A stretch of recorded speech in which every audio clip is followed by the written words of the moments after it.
damn ball, RJ.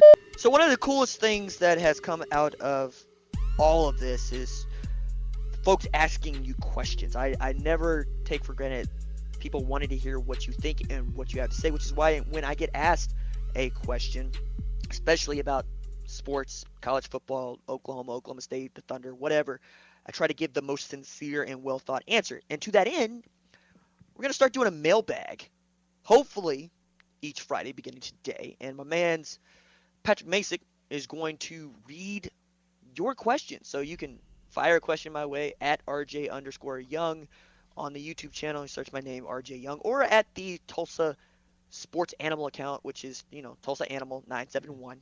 We love it. It's cool. Even the folks that claim not to be, in on all of the fun, send something. It's fun. All right, Patrick, what you got first, man? All right, Jenna, she's going to be up first. She says, out of the freshman triplets at wideout, who do you think of the three has the most productive OU career, and which of the three has the better NFL career? Maybe or has a better career in the NFL than they did in college. So the triplets, for the folks that need to set up here. Theo Weiss, 5-star wide receiver, freshman. Trajan Bridges, 5-star wide receiver, freshman. And Jaden Hazelwood, 5-star wide receiver, freshman. Now, Trajan and Theo are each from Texas. Trajan from Hebron and Theo from Allen. And then you have Jaden Hazelwood from Georgia, which was a late add to this really outstanding 2019 class. Now, the question was always going to be which one of them can contribute early and which one of them is going to be the best of the three. Now, there's other questions to be answered further down the careers about what, if anything, they're all going to be able to graduate together or leave together. So I think the answer to the first part of that question is Trajan Bridges, based on what we saw in the spring game and what I know Trajan Bridges can do. He can play inside and outside, which means he has more versatility. Because if you can play H, which is the inside receiver, you could play X, which is outside, and you can play Z, which is outside. And during the spring game, you saw him play a lot of Z, and you saw him on the end of some passes from Jalen Hurts, and you got to see how good he is at getting open. He's very good at competing for the ball while it's in the air. And because he's 6'1", I think he is the least valued of the three for people that haven't seen these guys play. But I do believe that the most polished of the receivers is Theo Weiss, because you already have what I believe is your heir apparent to CeeDee Lamb at that position. Theo's the kind of dude that you ask him what the worst thing in the world could be, and he'll tell you with a straight face, dropping a pass. This is a guy who was much larger than any of the defensive backs that he was facing at the opening last year. And while, yeah, they're all in high school, those are also guys in his class. So he's already 6'3", 6'4", long guy, can run like a deer, and really is great when the ball is in the air with both hands. He can one-hand it with each hand, and he can come down with two. I think his route running is excellent. I think he's awesome when it comes to stretching the field. But where he's going to do a lot of work is over the middle, where linebackers are going to be like, oh, this dude is actually pretty doggone big and hard to bring down. So my answer is Trajan Bridges is probably going to be the most productive, but the best pro is likely to be Theo, and we'll wait and see on Jaden Hazelwood. Things that I'm hearing, he's got some work to do, and he needs to figure out where he fits. But we'll wait and see because it's still extremely early in their careers. Patrick, what do you think? Yeah, look, I'll go with the NFL. I think Theo for the NFL, and one of the big things for me is his body. I think it's great now, and it'll project out. I mean, he could go full CeeDee Lamb by the time 3 years are done at OU, especially in their strength program. So I would say I think Theo, physical tools, attributes, projects to the NFL. All three of them I think are going to be real good players, obviously. I guess I'll go for the guy in college. Hazelwood, I think he might be a slow starter, but again, physical tools, physical gift, height, weight, speed guy. With Lincoln Riley's offense, he's a guy that to me that maybe if he starts slow a bit, but over time, I think his ceiling might be the best of those guys. So one of the questions that I was alluding to, Patrick, was given us by somebody. Can you read the question aloud and say who it's from? You talking about Swamp Tiger? Yeah, I'm talking about Swamp Tiger. Well, Swamp Tiger. he wants to know if Jalen Hurts won the Heisman. I guess you were wanting to know. It was Matt who was asking about championships. Will Lincoln Riley? Okay, well, let's go with Matt first. Okay. What's the question that he gave? Matt wants to know how many championships will Lincoln Riley end up with? I'm assuming he means college football, not Super Bowl. Well, and see, that was that. Now you see where I'm going, Yeah. right? Because I think that it's entirely feasible Yeah. for him to end up with one national championship and then go win like 8 Super Bowls. Because I think that Lincoln Riley is of the mind that he wants to get this done. He wants to get this done because Bob got it done, because Barry got it done, because Bud got it done.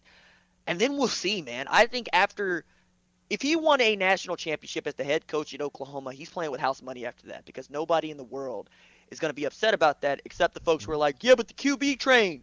We need the QB train to keep going. Except I'm OU like, no. fans. Yeah. Well, but also OU fans have had it so good. Yeah. 20 years of sustained success. 20 years of doggone near dominance. I mean, the only programs that have been better off in the last 20 years might be Ohio State, and they had their own scandals. And Alabama, who had, just Nick Saban showed up and said, this is what we're doing, and this is how we're going to get ahead. So that's my answer. What's yours? I would say this. I think Lincoln Riley is a long-term guy at OU. And, again, I could be dead wrong, and I think he'll win multiple championships. I'll put the number. I think he can win 3. I think Lincoln Riley's going to be an OU man, and he's going to win 3 championships.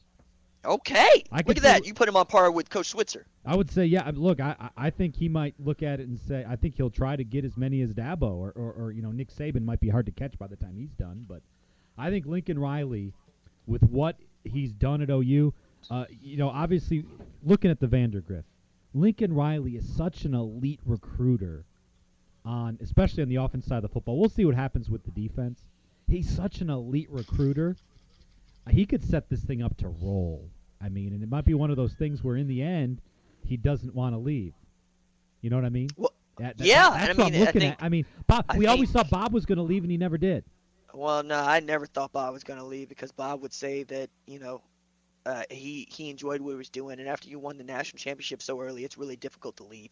But I take your point. I think OU fans are going, 1, look at the Michigan man calling 3 national championships for Oklahoma, and 2, can we get the defensive recruiting going, to which I would say, okay, Caleb Kelly's a 5-star recruit and Bookie's a 5-star recruit, no matter what you think. Now, can you read Swamp Tiger's question again, please? Yeah, let's go. Swamp Tiger. Again, you can check out all of our mailbags. They're talking to me about the phones here. I was distracted for a second. But Swamp Tiger, Jalen Hurts, do you think Jalen Hurts will win the Heisman Trophy? I think it'd be really cool. I think there's a lot of people that are pulling for it that are Oklahoma fans and not, because they like the way that he handled himself at Alabama. But I also look at what he's up against. He's up against Tua Tagovailoa, who many people thought had the Heisman in the bag until the SEC championship, until Kyler Murray did what he did in December. And there's also folks that say, hey, look, Trevor Lawrence is still at Clemson, man. So is Travis Etienne. Mm-hmm. And both of those dudes absolutely, positively can win that trophy. So I think that we need to have the kind of season that Kyler Murray had last year, and I don't see that being in the cards, because you don't draw it up for your quarterback to throw for 1,000 or throw for 4,000 and rush for 1,000. And because this offense is not going to be geared in the same manner as it was even when Rodney Anderson was healthy, I think you're going to see a lot more of Jalen Hurts handing the ball off and bringing tight ends in 2 tight end sets and then flexing them out so that he can get one-on-one coverage for Lee Morris, Grant Calcaterra, the big bodies in the middle. So it's possible. Yeah. And I think Oklahoma would have to go undefeated for it to happen, but I don't think so, not this year. I'll say this, I agree. It's definitely possible, and we know voters, they're humans, and people like good stories, and obviously Jalen Hurts winning it would be a great story with what he went through at Bama and transferring, and then OU continuing that run. I also think voters will look at Tua and say, Tua probably deserves one, and he didn't win it last year. So he'll be in that mix. And then obviously, as you said, Trevor Lawrence will have something to say about it as well. If I had to place money on it, I say no, but I definitely think he'll be in New York. Okay, so my favorite question, saved it for last, comes from Kim Hudson. What'd she say? She was saying brisket or ribs. So, for real, brisket. Okay. Always with the brisket. Always with the brisket, with the chopped brisket. I'm going to drop something on you probably didn't know. Okay. I did not know of brisket till I moved to Oklahoma. Brisket's wasn't a thing in suburban you Detroit. Poor child, you. Who hurt you, Patrick? I'm just saying. And you know, I'm gonna make you mad. You ready to be made mad? Somebody, if you were in Michigan and someone said, "Hey, RJ, come to my barbecue," you'd be like, "Cool, I'll be there." It'd be hamburgers and hot dogs. Look, what do y'all eat up there? That's the thing. I mean, barbecue, as we know it here, wasn't what I knew growing up. You mean you don't know? You mean you didn't actually have barbecue? That's what you're saying. Like brisket, stuff like that. You know, brisket. No, I've had ribs. I would say ribs. I grew up with ribs. There's a great place. So you don't know nothing about chitlins? No. You don't know nothing about gumbo? I did have gumbo till I moved to Oklahoma. Okay, etouffee. I had that in New Orleans. All right. Catfish. Yeah, catfish wasn't really a thing until I got here. If I gave you a dried out pork chop, would you know it? A dried out pork chop? Yeah, dried out pork chop. No. No. What is a dried out pork chop? Maybe I know it. I just don't know the lingo. A dried out pork chop is a catcher's mitt. Okay. You don't want a dried out pork chop. No. You don't want that. You don't want that any more than you want a completely brown steak. Oh yeah, no. You want a little red in there. Yeah. You want to cook it just through enough to where you don't die, and then after that you want to leave the flavor. You want to leave the juices. But I'm gonna pick the brisket every single time because, well, I like using a fork. I like being able to get to all the meat. I had braces as a kiddo. Okay. So eating ribs just wasn't in the cars for a few years there because, well, if you've ever tried to floss braces, then you know what I'm talking about. Yeah. You ever had braces, Patrick? I did not. Well, let me tell you something. I had grills before grills was cool. I had gold braces. Okay. All right? That is pretty good. That's good info. I had garnet and gold. Oh, really? That's what I was doing. So, like, when the kiddos try to tell me about the ice in their teeth, I'm like, look, man, I got you beat and I got my teeth fixed. I know. I have a Florida State buddy who would think that's probably pretty cool. Yeah, well, the colors went together. I'm not going to claim that or not claim that. Look,